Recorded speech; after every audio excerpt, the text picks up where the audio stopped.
Fique em pé, por favor, vamos ler a palavra de Deus. Abra sua Bíblia, por gentileza, no texto de Isaías, capítulo 5.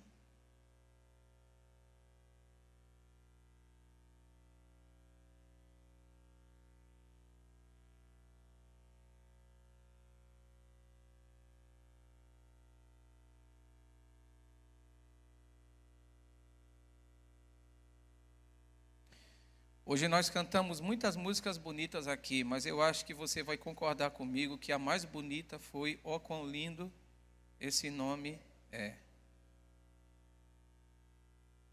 Entendedores entenderão o que eu quis dizer.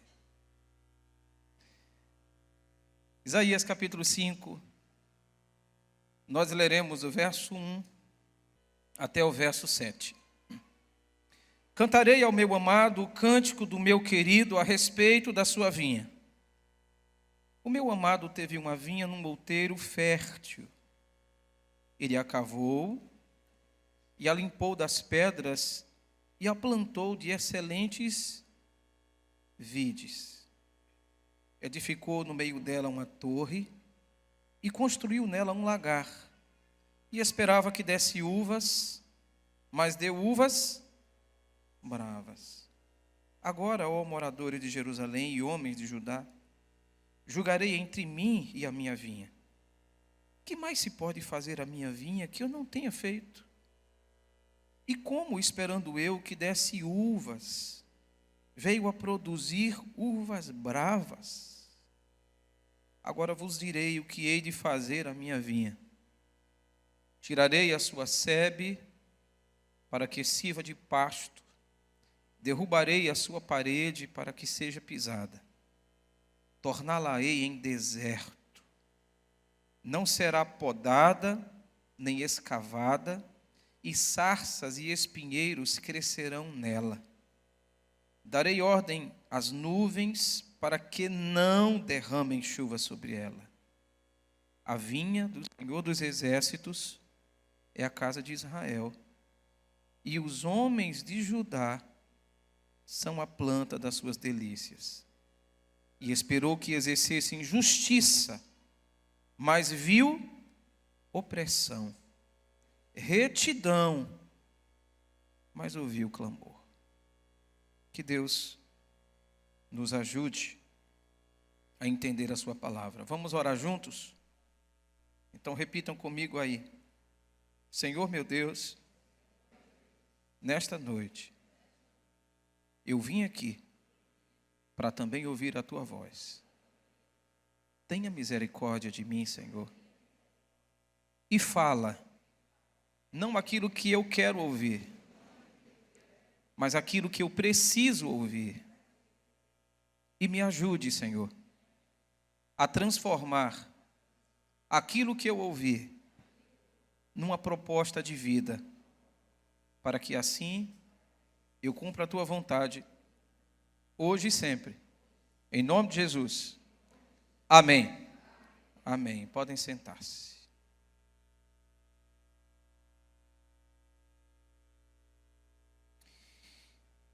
Encontrar citações bíblicas sobre vinha não é difícil. A primeira vinha de que se tem menção na Bíblia é exatamente aquela que se encontrou lá no Monte Ararat, quando Noé a plantou. Gênesis capítulo 9, verso 20. As vinhas já eram conhecidas no Egito, como se pode compreender por meio do sonho daquele copeiro mor de Faraó, lá no Egito Antigo. E a extensão e a importância das culturas das vinhas se mostraram abundantemente nos monumentos, em algumas esculturas antigas, talhadas, em que se encontrava exatamente a figura de cachos de uva. Numa linguagem profética, O próprio Deus, o próprio povo de Israel, como diz a palavra, era uma vinha trazida do Egito. É o que Asaf vai dizer no Salmo 80, verso 8. Ele diz: trouxeste uma videira do Egito, expulsaste as nações e a plantaste lá. Israel comparado a uma vinha. Rabsaque, nas suas injuriosas palavras aos judeus, no reinado de Ezequias, oferece levar os judeus para a sua terra, prometendo para eles de que na sua terra, lá no cativeiro, na Síria, era uma terra de cereal, de vinho, terra de pão e também de vinhas. Segundo o livro dos Reis, capítulo 18, verso 32. Interessante é que, mesmo naquele estado primitivo, ou naquele período primitivo, que aqui nós nos reportamos ao tempo de Isaías, no século VIII a.C., e muito antes que isso, a agricultura alcançou a sua mais alta perfeição na Palestina meridional, o que lhe dava a possibilidade de cultivar muitas plantas, muitas frutas. Ainda hoje Israel é um país a ser copiado devido ao seu projeto de irrigação. Mas já desde aquele tempo, muitas frutas eram cultivadas lá na Palestina, tempos antigos. Mas essa figura de vinha, conforme nós lemos em Isaías 5, é uma figura que já existe. É uma alegoria, é um cântico que Isaías vai entoar, o Deus usando Isaías, falando ao coração de Isaías, para que ele entoie aquela canção para o seu povo Israel. Mas a presença da vinha, da imagem da vinha, é uma presença tão constante na Bíblia.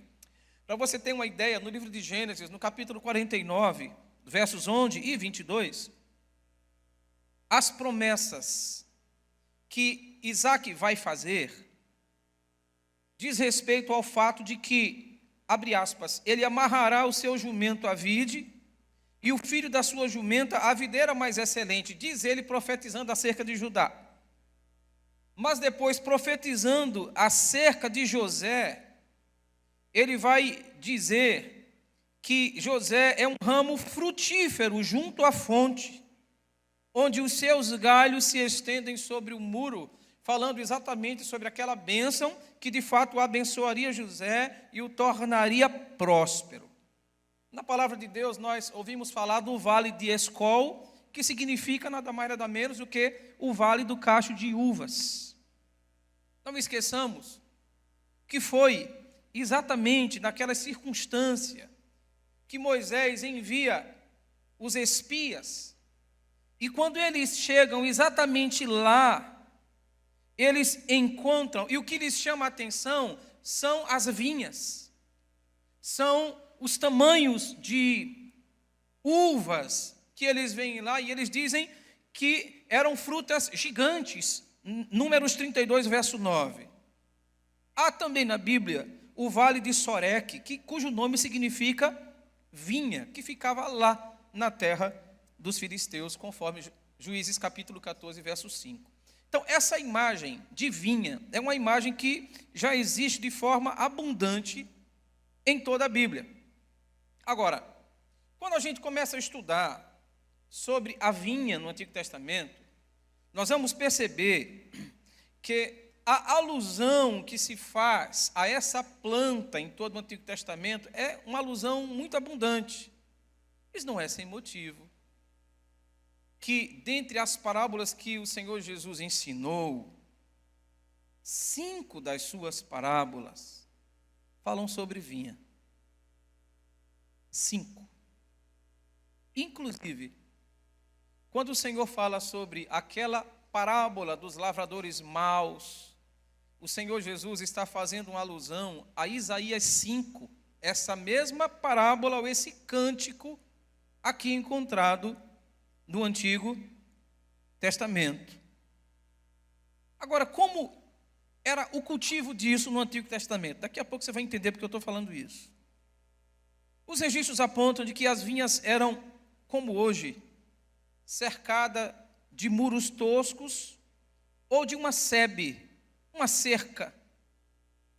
E aquilo tudo servia para proteger a planta ou a cultura da planta. Para você ter uma ideia, foi num desses muros toscos que Balaão, a palavra vai dizer isso, ele vai passando, se escorando, espremido, até que a jumenta o espreme tanto que depois ele reclama com a jumenta. O muro, que era um muro que protegia as vinhas. A terra era preparada, o charco era preparado, mas depois da terra preparada, se cercava, fazia uma cabana dentro do local onde se cultivavam as uvas. Um trabalhador morava lá, que era exatamente o cara que ia colher as vinhas, as uvas, mas se construía também uma torre. Por quê? Porque aquela torre servia exatamente para proteger todo aquele parreiral dos ataques de animais, inclusive javalis e chacais, e proteger todo o parreiral de ladrões que iam lá e roubavam as uvas do dono. Aquela alusão que existe, salvo engano, em Cantares, diz assim: apanhai-me as raposinhas, porque são elas que fazem mal às vinhas, é uma alusão exatamente ao animal que ainda não tinha o instinto aguçado e experimentado para conseguir fazer a seleção entre o cacho de uvas maduro e o cacho de uvas que ainda não estava maduro. O animal adulto, dentre os javalis e as raposas, entravam no parreiral e conseguiam morder e comer algumas uvas maduras. Entretanto, o filhote, que não tinha ainda a experiência e o instinto aguçado, quando ele entrava no parreiral, ele destruía tudo, não sabia selecionar. Essa alusão da vinha em Cantares: apanhai-me as raposas pequenininhas, porque são elas que fazem mal às vinhas. As torres que eram construídas, conforme diz o autor do texto de Isaías, diz respeito a isso. Mas todo judeu tinha um cuidado muito grande com isto. Por quê? Porque o vinho extraído da uva era uma das principais bebidas encontradas na mesa do judeu, juntamente com o pão, que era o fruto do trigo. Então, pão e vinho era mais do que um simbolismo, mas era alimento de primeira necessidade na mesa dos judeus. Por isso que eles tinham todo o cuidado.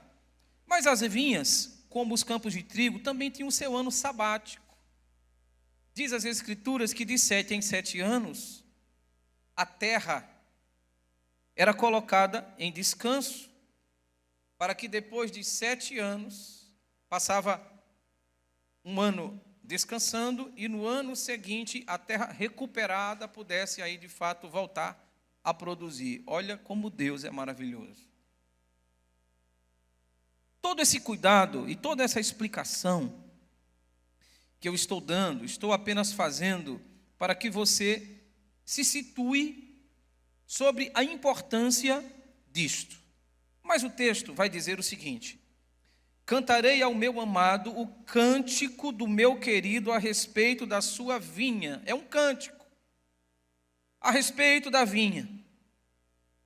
E diz a palavra: o meu amado teve uma vinha num outeiro fértil. Que coisa legal.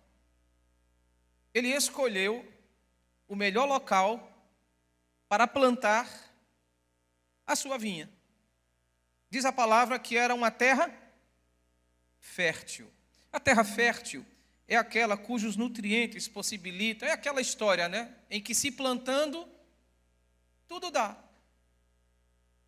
Então, se a terra é fértil, Então, a expectativa também é muito boa, muito grande. Olha, eu vou plantar a vinha aqui, preparei essa terra é fertilíssima.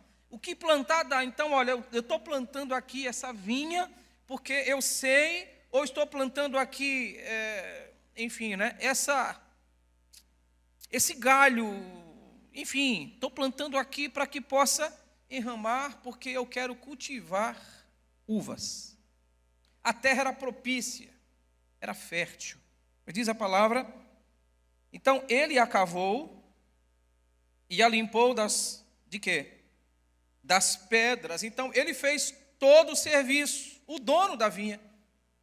A terra já era fértil, aí o que ele fez? Ele cavou, preparou a terra, tinha pedras no terreno, ele tirou as pedras, de maneira que a terra que já era fértil ficou potencializada em ajudar para o crescimento de uvas. Aí diz a palavra, depois de preparado isso tudo, ele uniu terra fértil, terra pronta, a excelentes o quê? Vides. A semente é boa, a terra é fértil.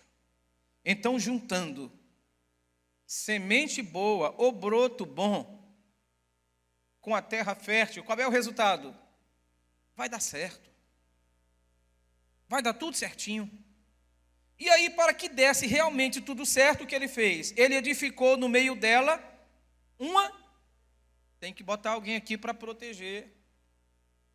Porque quando começar a crescer e começar a enramar e começar a se estender, vai ser uma coisa linda. Eu já estou começando a ver algumas coisas. Quando eu olho para esse terreno e olho para esse brotinho que eu vou plantar, rapaz, eu já vejo tudo isso cheio. Eu já vejo os cachos pendurados de uvas maravilhosas, deliciosas, uvas doces. E o resultado disso, eu já sei que a minha colheita será grande. Eu já sei o que produzirá esse grande parreiral. E também já sei que grande será a quantidade de vinho que eu terei. Olha, que maravilha. Agora, para que isso aconteça e nada dê errado, eu vou construir uma torre aqui. Vou colocar alguém para vigiar, para que ninguém, absolutamente ninguém, possa atrapalhar esse processo de crescimento e frutificação. Tudo certinho. Edificou no meio dela uma torre, verso 2, e construiu nela um lagar. O lagar era o lugar onde se pisavam as uvas. Ele ainda não tem fruto, mas ele já está sonhando com o fruto. Ele ainda não colheu uma única uva, mas ele faz tudo certinho. Ele planeja e constrói exatamente o lugar final, o lugar onde as uvas serão pisadas e onde o melhor vinho será extraído. Ainda não tenho uva, mas já estou preparando o lugar, porque eu sei que vai dar certo.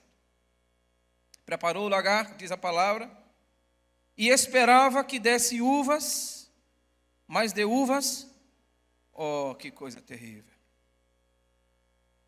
Ele esperou que desse a safra desejada, mas infelizmente não deu. Ele fez tudo o que deveria fazer, mas infelizmente nada deu certo. Se eu falasse sobre este cântico ou esta parábola e dissesse assim: esta é a história de um homem qualquer, o dono de uma vinha, você concordaria comigo em que todos esses detalhes estão corretos.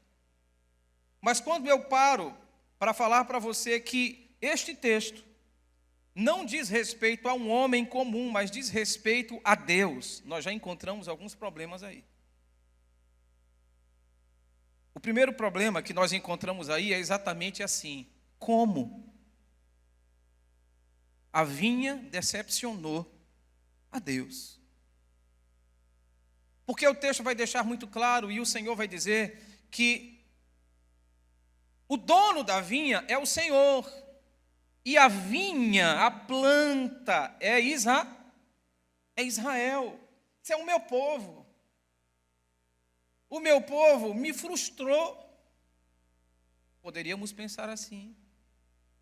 Eu me decepcionei, eu pensei que eles produziriam uvas boas, mas produziram uvas bravas.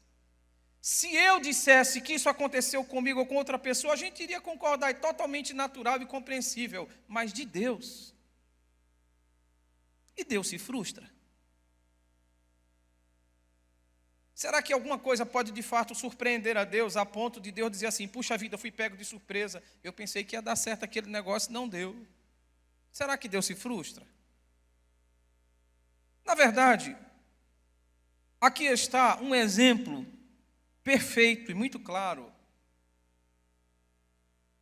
de um antropomorfismo.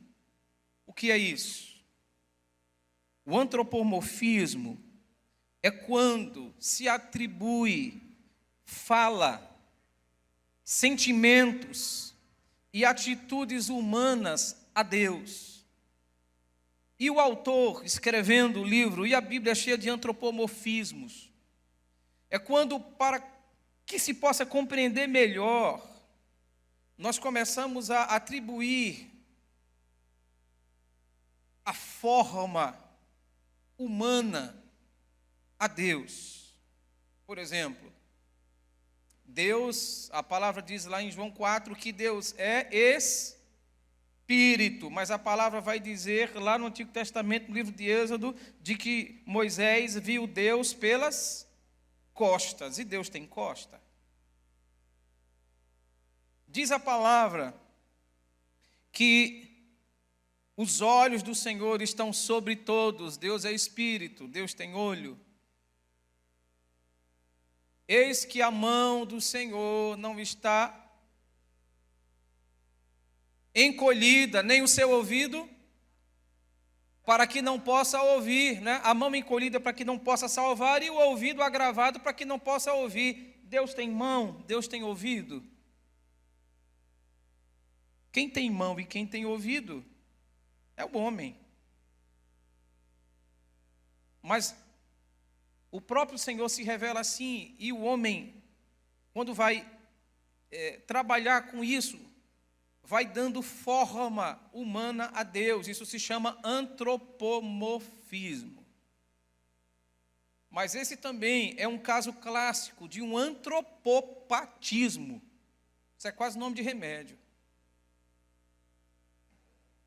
Antropopatismo, Gel. O antropopatismo é a atribuição de sentimento humano a Deus. Patismo vem de patia. Então, esqueci de falar, antropomorfismo vem de morfê é forma, patia é sentimento, emoção. Então, antropopatismo é atribuir o sentimento humano a Deus. Então, Deus se frustrou, Deus se entristeceu, Deus ficou com raiva, Deus está feliz. É o antropopatismo, é a maneira humana de descrever o Senhor a partir do sentimento humano. Aqui nós temos, na verdade, dois casos clássicos de antropomorfismo e antropopatismo. Aqui nós ouvimos, na verdade, assim, o Senhor da vinha é Deus. É um antropomorfismo. Mas o sentimento que é trazido aqui, decepcionante, do dono da vinha, é um sentimento humano atribuído a Deus. É um antropopatismo. É Deus sendo entendido a partir da perspectiva humana. Está errado? Não, de todo não. A nossa compreensão é que às vezes precisa ser aguçada e melhorada. Por exemplo,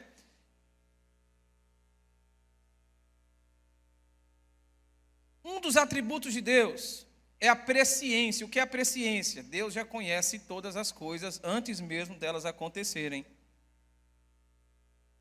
Ok? Você crê nisso? Você sabe o que é que vai acontecer amanhã? Você acha que Deus sabe? Isso é presciência, é conhecimento antecipado. Deus não se surpreende por nada. Você acha que sim, mas Ele não. Deus já está lá na frente. Você ainda está aqui, mas Ele já está lá na frente. Você não sabe nem o início. Deus já sabe o final. Ok até aí? Quem compreendeu, diga amém. Pronto. Presciência. Sendo assim, Deus não pode se frustrar. Porque Ele sabe o que vai acontecer comigo e com você, assim como Ele sabia o que iria acontecer com Israel. Mas mesmo vendo esses aspectos antropomórficos e antropopáticos, a parábola, a mensagem, a canção, que é uma canção, quer nos trazer ou quer ilustrar uma grande verdade. E a verdade aqui não está na decepção de Deus, mas na incapacidade do seu povo de atender à vontade de Deus e de atender aquilo que para nós seriam expectativas, o que eu chamo de plano. Deus planeja tudo, mas a gente insiste em não se encaixar no plano. Uma parábola tem a intenção de ilustrar um ponto, não necessariamente de expor uma doutrina. E neste caso, esse cântico toma a liberdade de fazer isso. Agora, imagina, ele utiliza aqui de uma coisa que nós hoje já tratamos isso com mais liberdade, chamada licença poética. E a licença poética está em incluir Deus como sendo um homem e atribuir-lhe não apenas forma, mas sentimentos humanos, colocando Deus como o dono dessa vinha, e a licença poética colocando Deus exatamente no cerne de um sentimento humano chamado frustração. Parece-me que aqui mostra um Deus frustrado. Mas isso não coaduna, não se completa e não encontra embasamento bíblico, porque de acordo com 1 João capítulo 3, verso 20, ele já conhece todas as coisas antes da fundação do mundo. De maneira que Deus não é surpreendido por nada. Agora deixa eu te falar uma coisa. Cronologicamente, Isaías 5. É a primeira vez aqui que nós encontramos a vinha como um símbolo para Israel. Nós vamos encontrar isso em Jeremias capítulo 12, verso 10, e no Salmo 80, conforme eu já li, dizendo que o Asaf falou sobre isso. Israel sendo representada por uma vinha no Antigo Testamento, mas no Novo Testamento também acontece. Como é que inicia João 15, 1? Eu sou a videira verdadeira e o meu pai é o agricultor. Olha Jesus dizendo. Jesus está dizendo assim, a videira verdadeira não é Israel. Eu sou a videira verdadeira.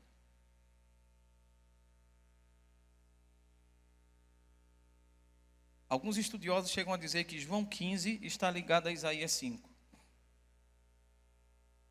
E aí nós vamos compreender. Vamos lá, vamos ler o texto.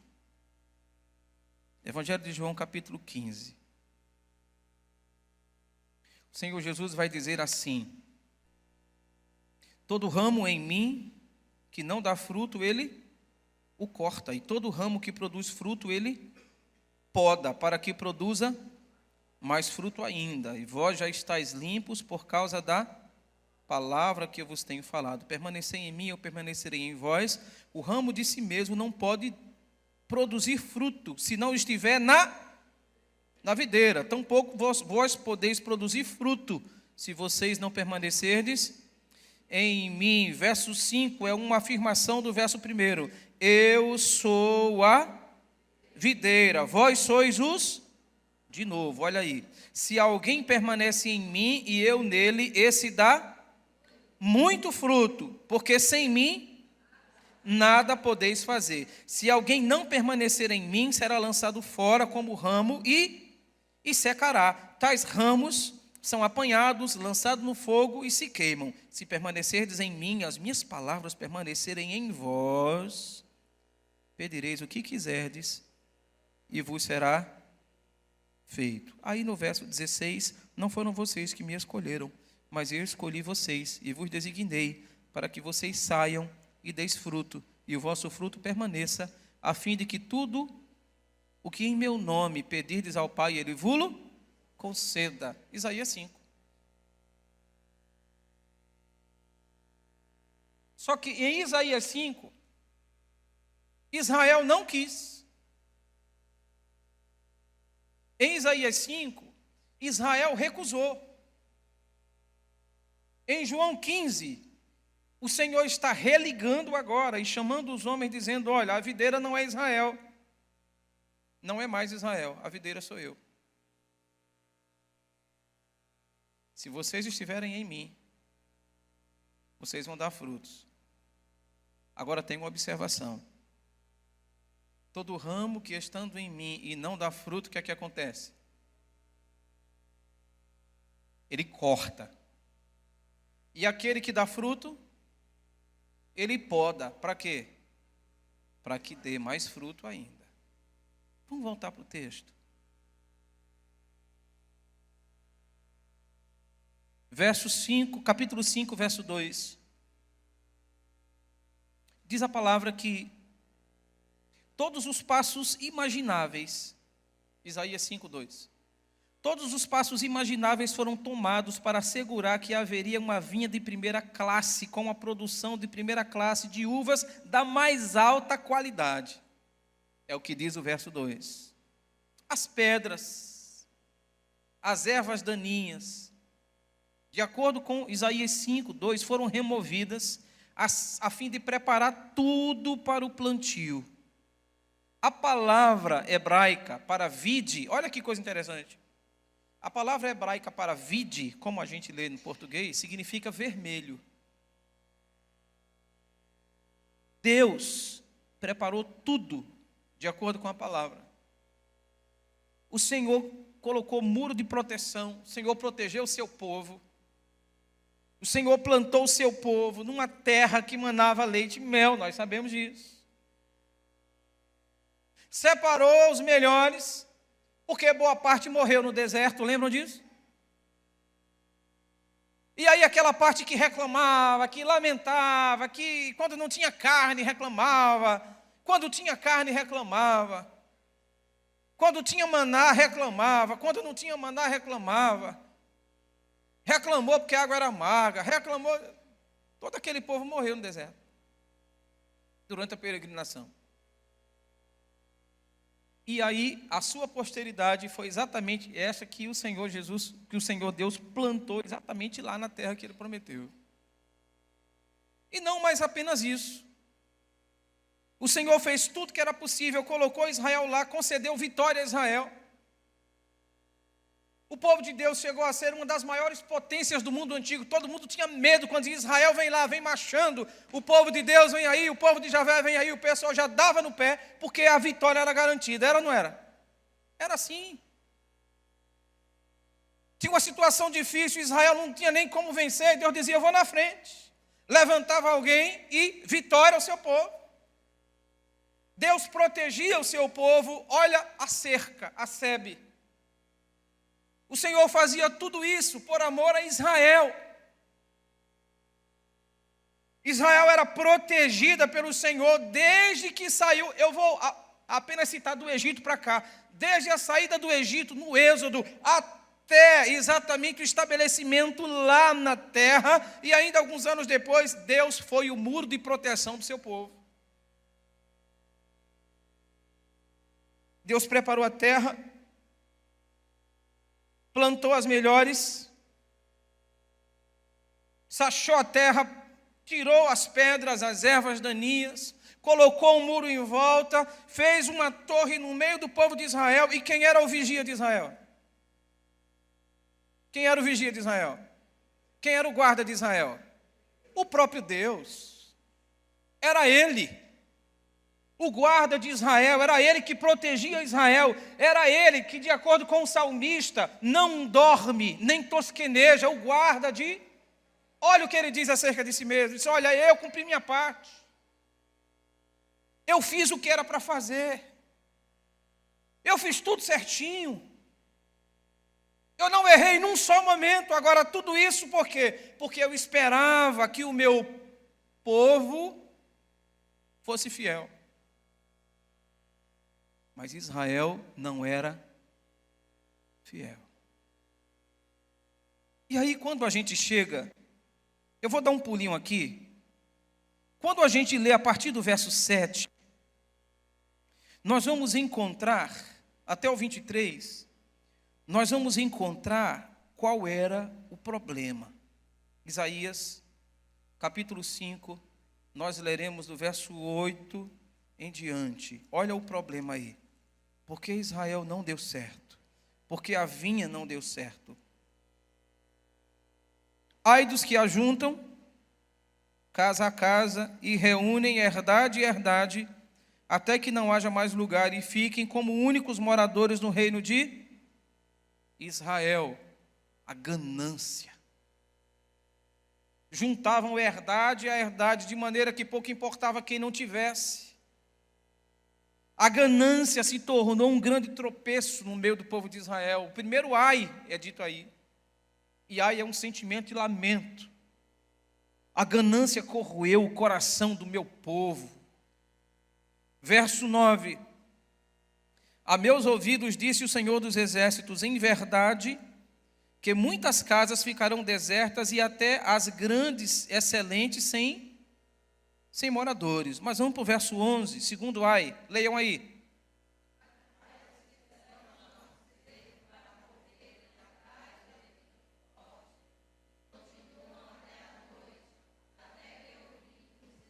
Qual era o segundo pecado de Israel?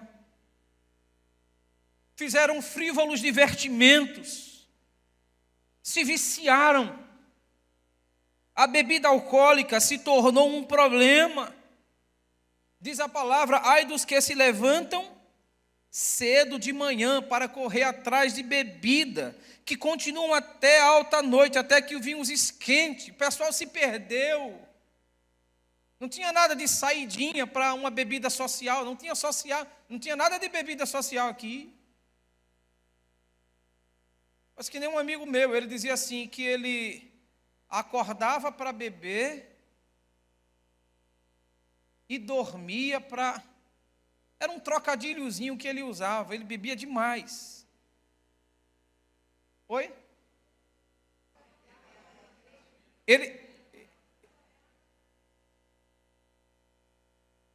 Pronto. Acordava para beber e dormia para dormir.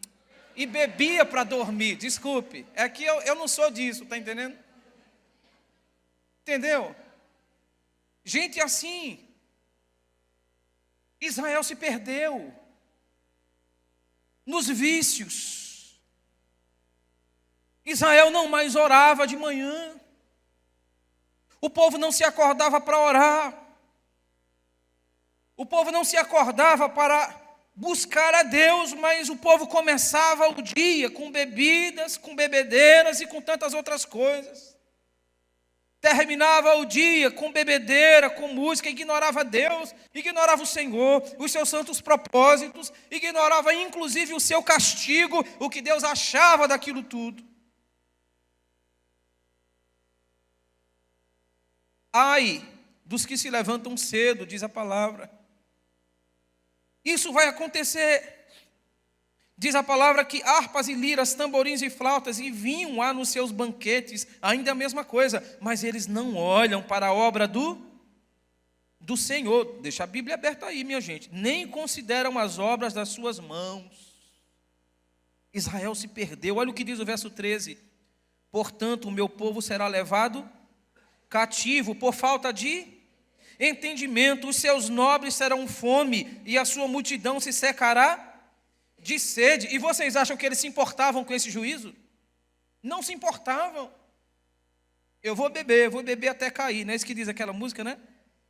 Verso 14, por isso a sepultura faz o quê? Aumenta o seu apetite e abre a sua boca desmesuradamente. Tinha gente morrendo à torta e à direita. O juízo de Deus estava sobre Israel, mas eles não se importavam, diz a palavra, para lá descerá, e a glória deles, e a sua multidão, a sua pompa, e os que entre eles folgam, toda essa glória, tudo isso que eles cultivam, né, essa arrogância toda, tudo isso vai descer à sepultura. Aí diz o verso 15, então o homem será abatido, e a humanidade será humilhada, os olhos dos arrogantes se humilharão. 16.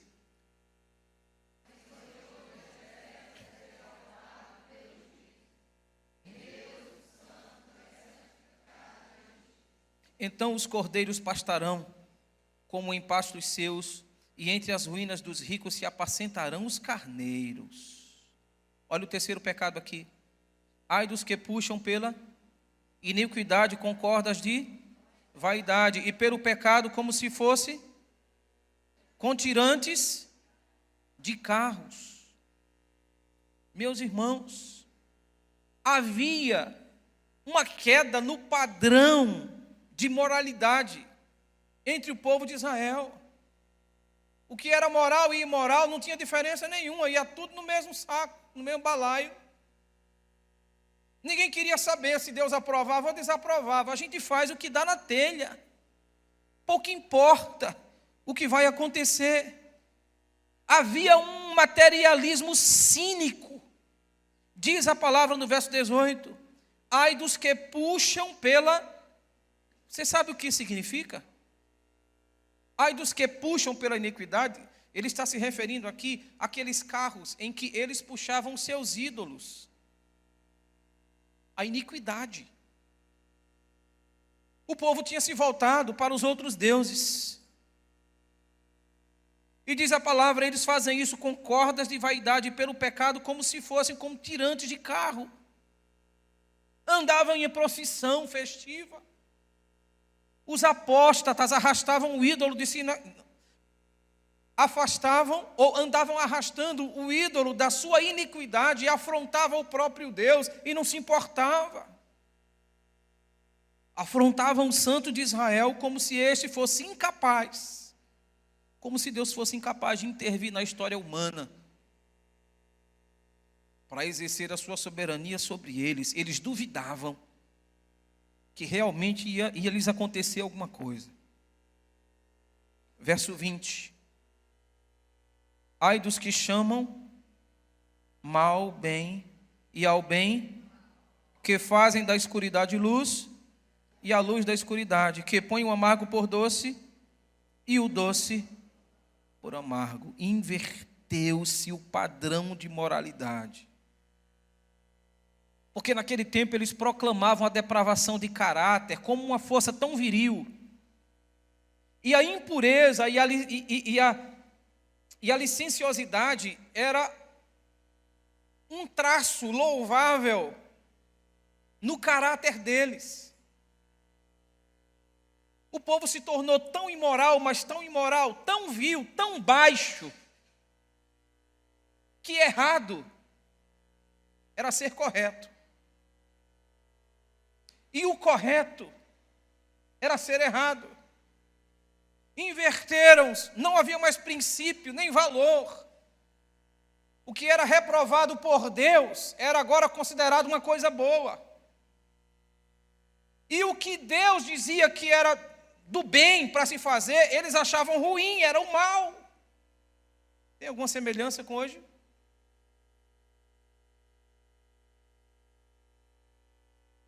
O mal chama bem. O que é trevas diz que é luz. Hoje é complicado, você não pode falar contra pecado, você não pode falar sobre pecado. Hoje você não pode denunciar pecado nem na igreja. Porque tem gente na igreja que fica chateado, irritado, mas toda vez só fala sobre pecado. Mas sabe por que fala sobre pecado? Porque às vezes tem pecado dentro da igreja, sendo acalentado como se fosse aquele filhinho de Bebeto lá na Copa, né? Ele fez o gol e saiu assim, tem pecado às vezes sendo acobertado, tem pecado muitas vezes sendo cultivado, tem pecado muitas vezes sendo aplaudido, e tem pecado muitas vezes sendo praticado dentro da igreja. A igreja sabe e a igreja reprova quem condena. Infelizmente. Ou vocês acham que o Senhor estava falando isso aqui contra os ímpios? Estava falando contra o seu povo. A igreja não pode se calar. A igreja reprova o que Deus reprova. A igreja condena o que Deus condena. Aí o pessoal diz assim: olha, ninguém julga, viu? Só quem pode julgar. Não é como é que o pessoal diz aí? Ninguém pode julgar, só quem pode julgar. E você não tem medo disso? Você chega para mim e diz que eu não posso lhe julgar. Você não pode me julgar, não. Só quem pode me julgar é Deus. Tá bom, você está certo. Só quem pode julgar é Deus mesmo. E por saber que é Deus quem vai lhe julgar, você não tem medo disso, não? Isso não causa temor no seu coração? Saber que você vai prestar contas com Deus? Hoje nós vivemos, dias invertidos. A imoralidade hoje é uma virtude. Mas imoralidade para o Senhor é imoralidade. Sempre foi e sempre será. Doa em quem doer, ache ruim quem achar. O Senado vai dizer que não, o Congresso vai dizer que não, o STF vai dizer que não, mas o que importa é o que Deus diz. E se Deus diz que é pecado, vai doer em todo mundo. Na verdade, isso só dói em quem cultiva isso, em quem quer viver assim. Porque quem quer viver para agradar a Deus, condena a imoralidade, condena o pecado e fica tranquilo, porque não está no meio. Aí a coisa mais absurda, desculpe a expressão, mas a coisa mais idiota que aconteceu nesses dias foi um ministro do STF dizer que ninguém nasce homem, ninguém nasce mulher. Na verdade, você vai definir isso quando você estiver numa idade adulta. Olha que idiotice. Isso foi agora, há pouco tempo. É de livre escolha o homem, ou por que não dizer, o ser humano definir em qual gênero quer ser. Aí alguém, muito acertadamente, brincou. Sabe, tem uma turma, né, que gosta disso no Face, assim, pronto, já resolvemos o problema da Previdência.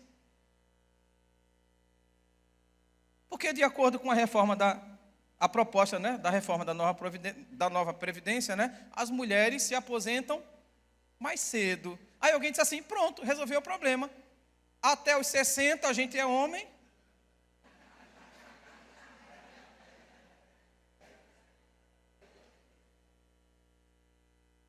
Até os 60 a gente é homem. Quando for virando o ano, né, para não esperar mais 5, então a gente muda de sexo e entra logo no grupo das mulheres e se aposenta mais cedo.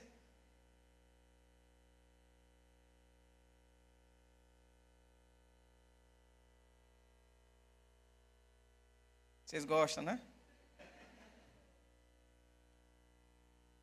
Vocês não estão planejando isso não, né? Certo. Me bateu um medo agora quando eles começaram a sorrir assim. Achei tão suspeito. Israel estava perdido. Israel agora era culpado diante de Deus, porque não conseguia reverter os padrões da imoralidade que havia. Verso 21. Ai dos que são sábios aos seus próprios olhos e prudentes diante de si mesmo. Olha, Israel nutriu um orgulho intelectual e autossuficiente terrível. Agora eles se consideravam mais sábios que Deus e imaginavam-se mais experientes que as gerações do passado, autossuficientes. A gente não precisa de ninguém, a gente não precisa de Deus. Deus para quê? Deus, um delírio. Para que Deus? Nós somos intelectuais. Orgulho intelectual. 22. Ai dos que são poderosos para beber vinho e valentes para misturar bebida alcoólica. Eles mediam a força uns com os outros pelo excesso. Vamos ver quem toma mais. Isso transformou-se em uma competição. Acho que já veio de lá. Transformou-se uma competição nas ruas de Israel. Eles mediam os valentes entre eles pela quantidade de bebida alcoólica que ingeriam. Fulano é valente, fulano, pode mais. Mediam força. Se embriagavam e faziam toda sorte de torpeza. Mas vamos encerrar. Diz o verso 23. Deixa eu completar. Ai dos que são poderosos para beber vinho e valentes para misturar bebida forte, que justificam o ímpio por suborno, olha aí, e ao justo nega justiça. Podre. O povo se tornou corrompido. O suborno, a propina,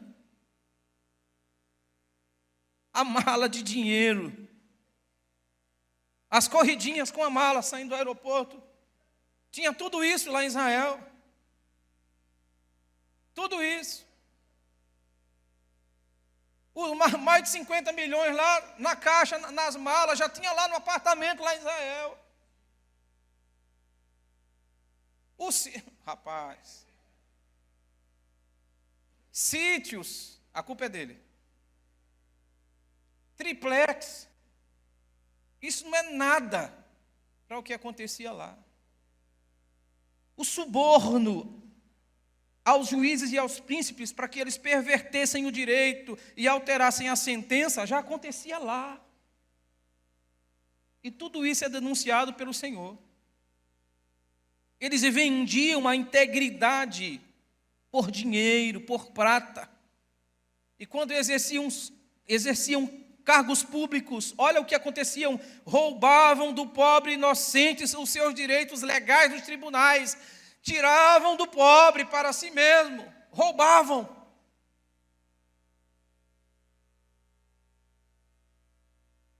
Fraude na merenda não é de hoje, já havia. Agora, essa história não seria tão cômica se ao mesmo tempo não fosse tão trágica.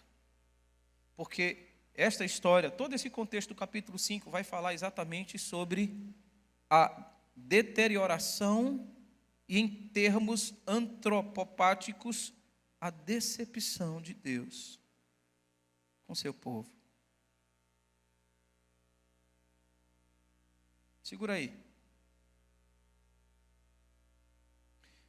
Diz a palavra no verso 7.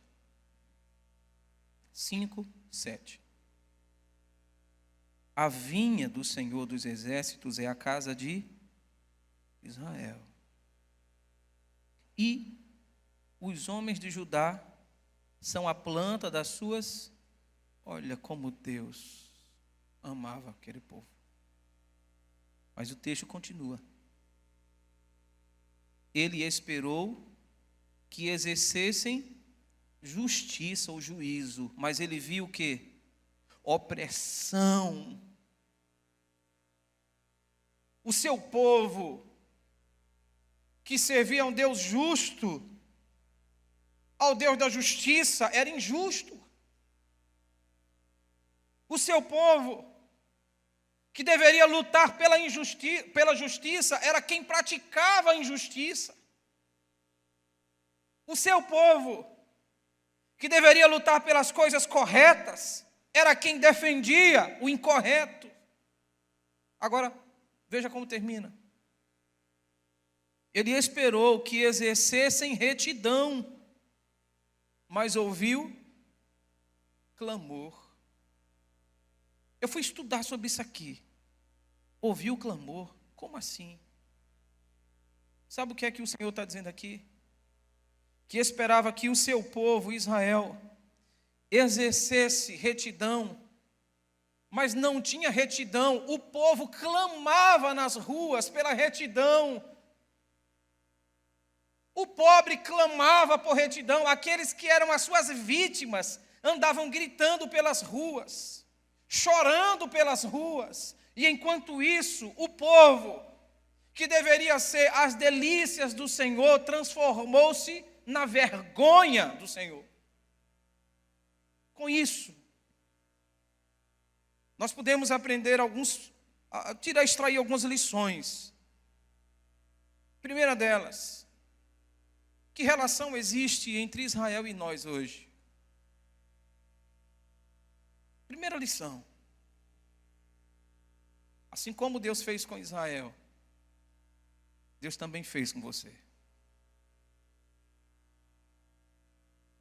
Antes da fundação do mundo, Deus sonhou com você. E aí Deus preparou um lugar, uma terra, um planeta, onde tudo que você precisa tem aqui. Ele se estabeleceu como criador e o sustentador de tudo isso. Ou você acha que o que é que sustenta a terra agora?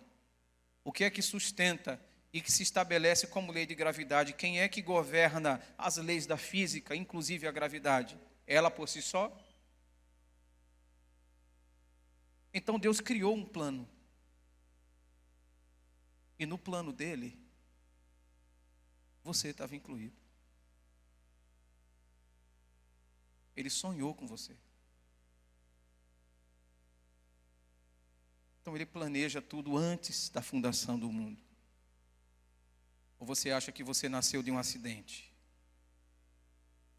Deus sonhou com você. Ele sonhou comigo.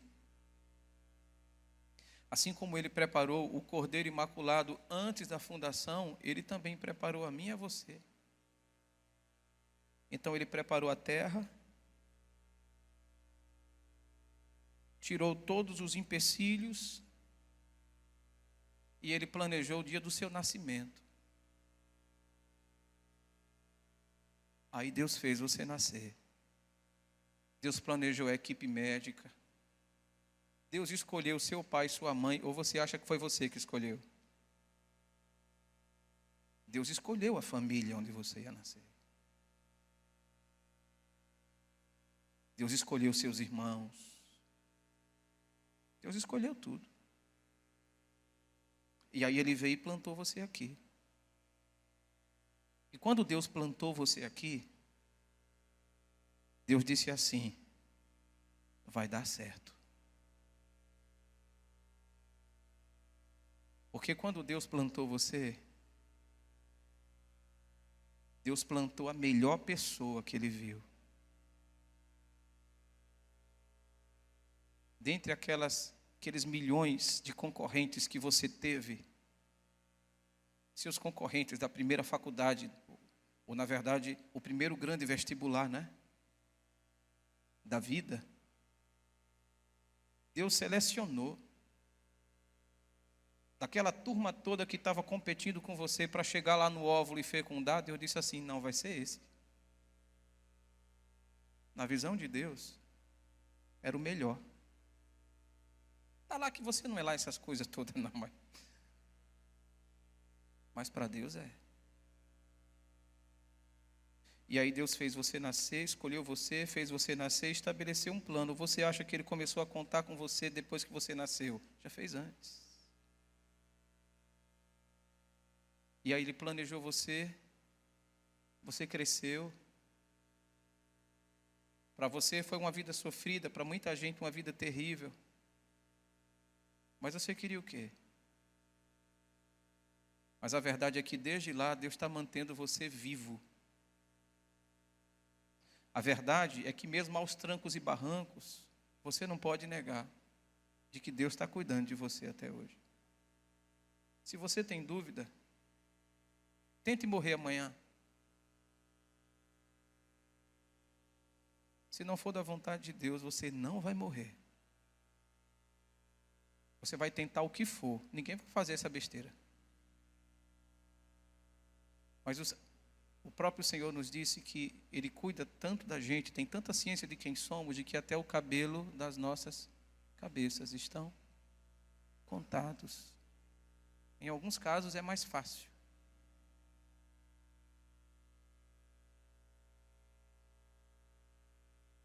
Juliane, Walter, cadê tu? Aqui, dá um trabalho danado para Deus aí, para contar esses seus cabelos, mas pela quantidade, Walter, estou brincando contigo, viu? Tudo isso, tá? Então Deus planejou tudo, planejou você, está cuidando de você. Agora o que é que Deus espera de você? Que você dê fruto, cara. Deus preparou tudo. E eu não sei se a vida que você leva é uma vida que, em termos humanos, frustra o plano de Deus.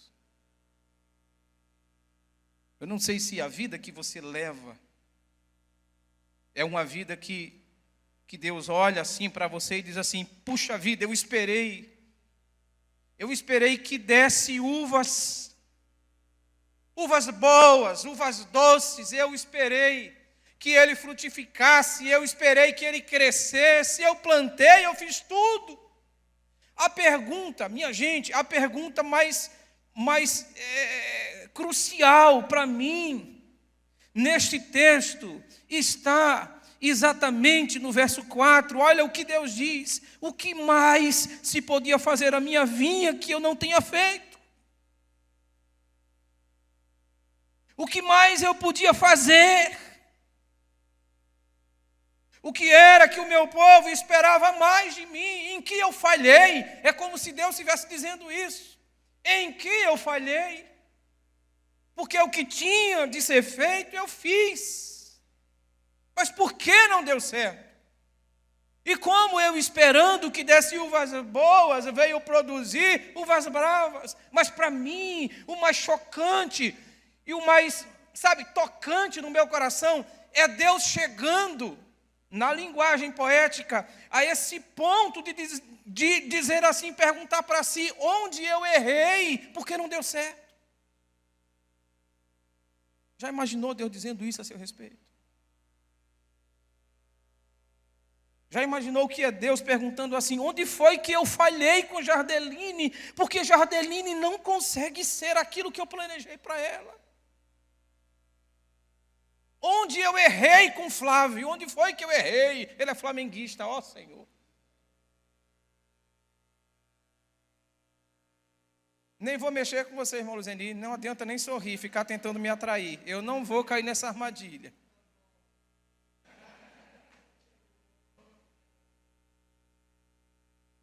Mas para não deixar barato, talvez Deus também tenha dito assim: meu Deus, onde foi? Meu Deus dizendo com ele, meu Deus.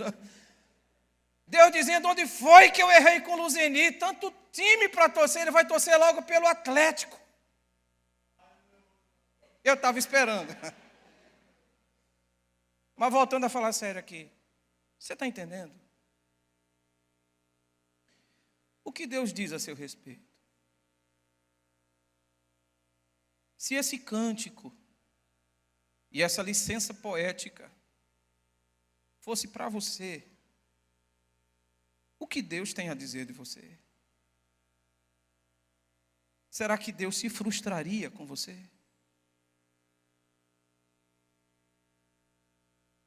Só você sabe. Será que você conseguiu chegar lá? Será que você é a pessoa que Deus espera que você seja? Será que a sua vida consegue estar alinhada aos padrões que Deus estabeleceu para agradá-lo? Que prazer Deus tem quando olha para você? Que prazer Deus tem quando olha para mim?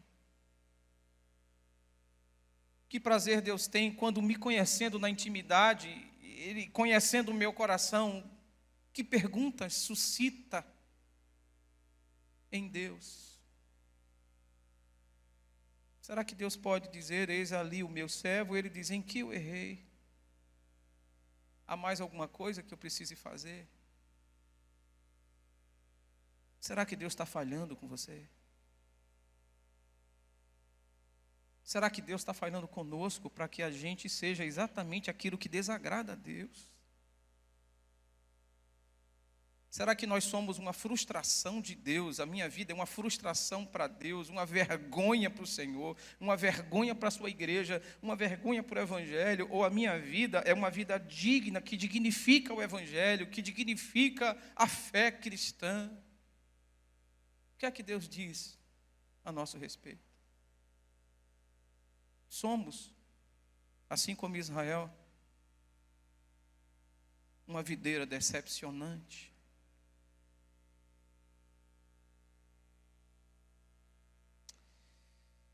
Vamos encerrar.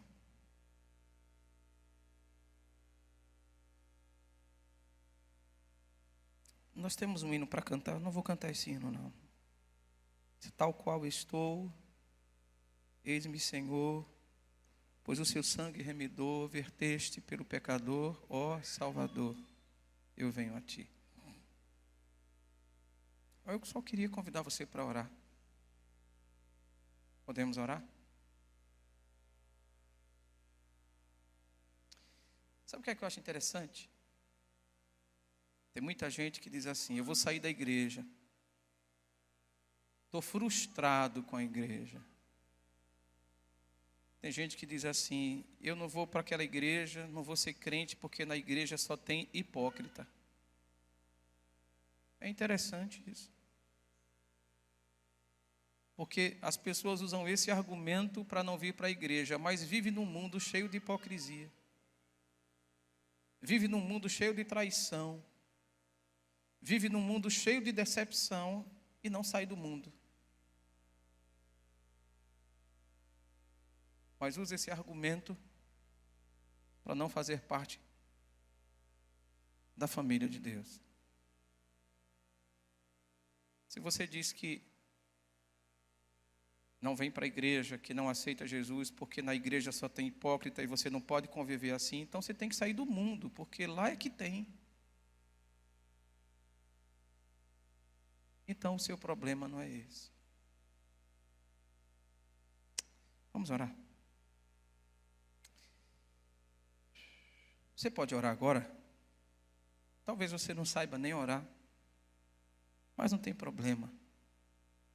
Se você souber pelo menos ser sincero e dizer para Deus agora como você se vê. Se você puder agora ser sincero e poder dizer a Deus o que você precisa. Se você for sincero consigo mesmo e dizer para o Senhor de que é que você sente falta, você já orará bem. Se você for um pouquinho mais sincero e puder falar para o Senhor,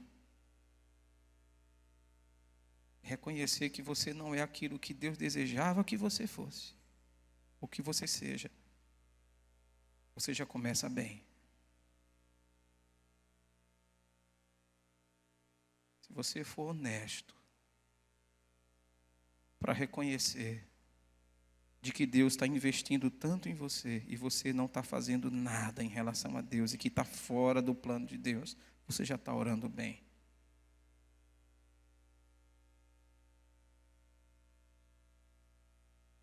Quero convidar os meninos aqui para a gente cantar uma música e encerrar o culto.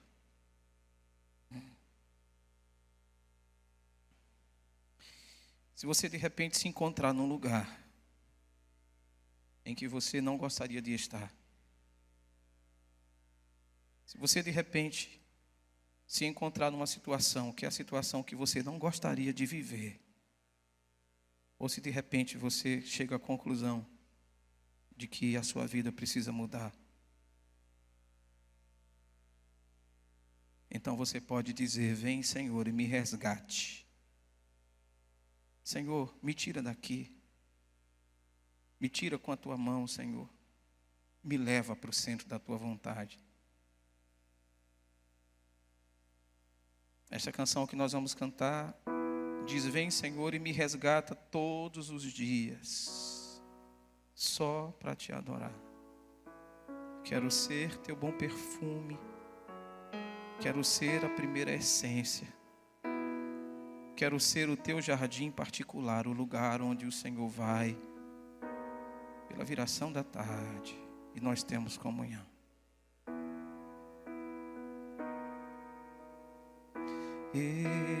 Estou no meu jardim, tranquei a porta, abri meu coração, reguei minhas raízes com minhas lágrimas, gotas de adoração. Senhor, não quero que os meus olhos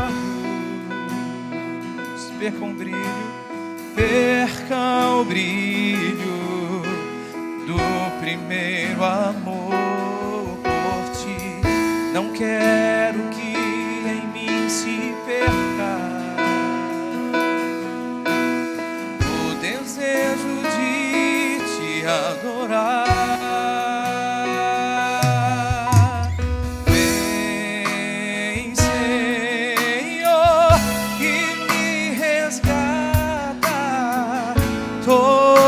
Os dias só pra te adorar. Quero ser seu bom perfume, primeira essência, seu jardim particular.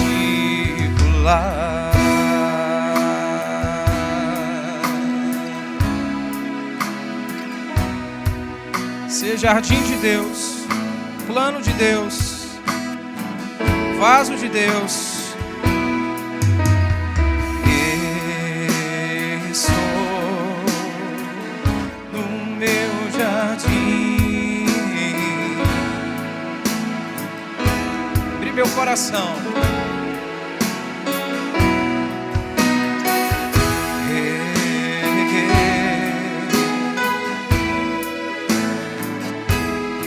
Fique em pé, fique em pé. Fique em pé.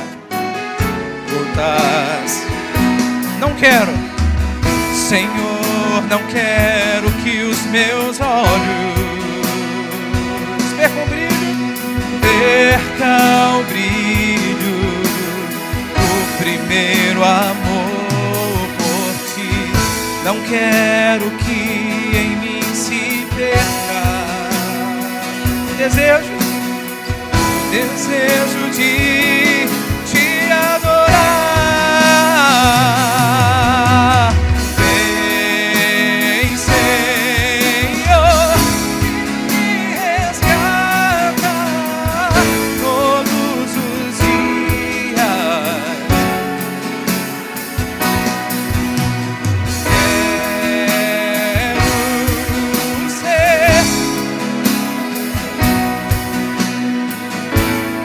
Quero ser seu jardim particular.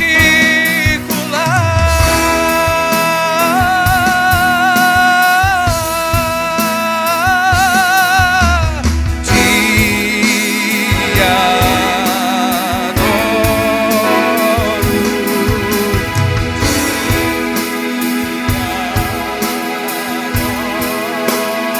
Vem sobre mim. Vem sobre mim, Senhor. Vem sobre mim, Senhor.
jardim particular.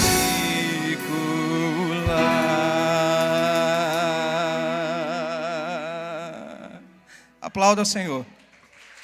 Amém. Glória a Deus. Eu não posso terminar esse culto sem fazer isso. Há alguém nessa noite que percebe que não tem sido aquilo que deveria ser.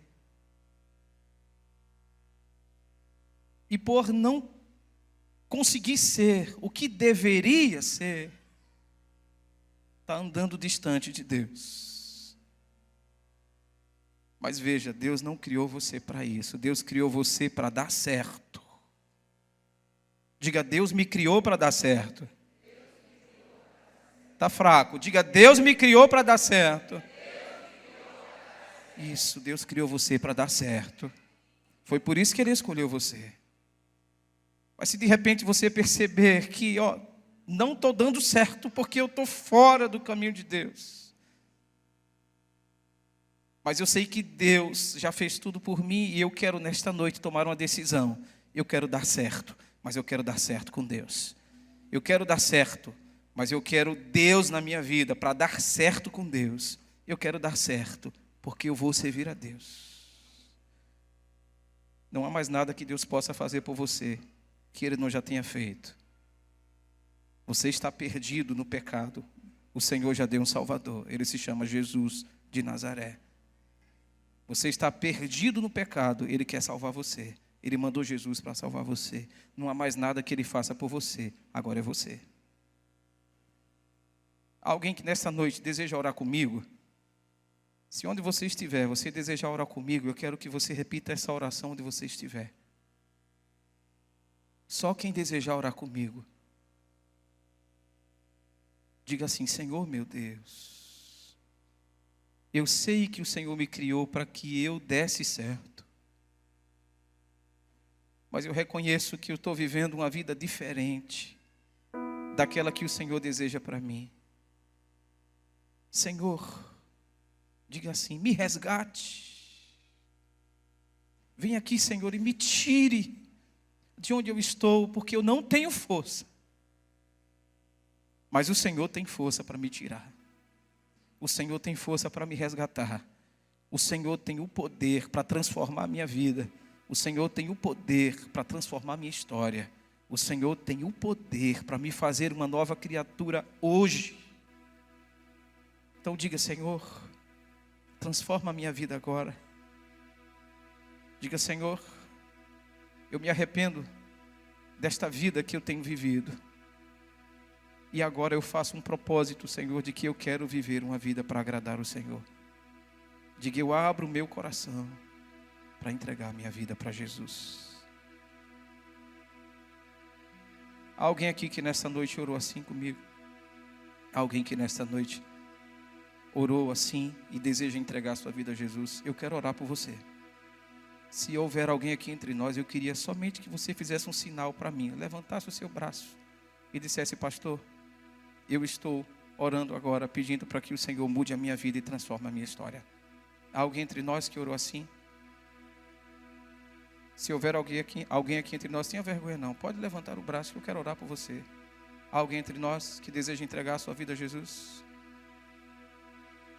A hora é agora. Há alguém? Pois bem, Senhor, como é maravilhoso para nós sabermos que o Senhor nos planejou e o Senhor conta com a gente. Muito obrigado porque o Senhor não desistiu de nós e não vai desistir de nós. Muito obrigado, Senhor, porque por maiores que sejam os nossos pecados, o teu perdão é infinitamente maior. Ó Senhor, transforma a nossa vida, Pai, para que nós sejamos aquilo que o Senhor deseja que sejamos, aqui neste mundo, aqui nesta terra, e para todo sempre. Amém. Que o teu grande amor, ó Deus, que a graça redentora do teu Filho Jesus Cristo, que a comunhão e as consolações do teu Espírito Santo repouse sobre nós e sobre todo o teu povo espalhado na face da terra, agora e para todo sempre. Amém. Deus abençoe.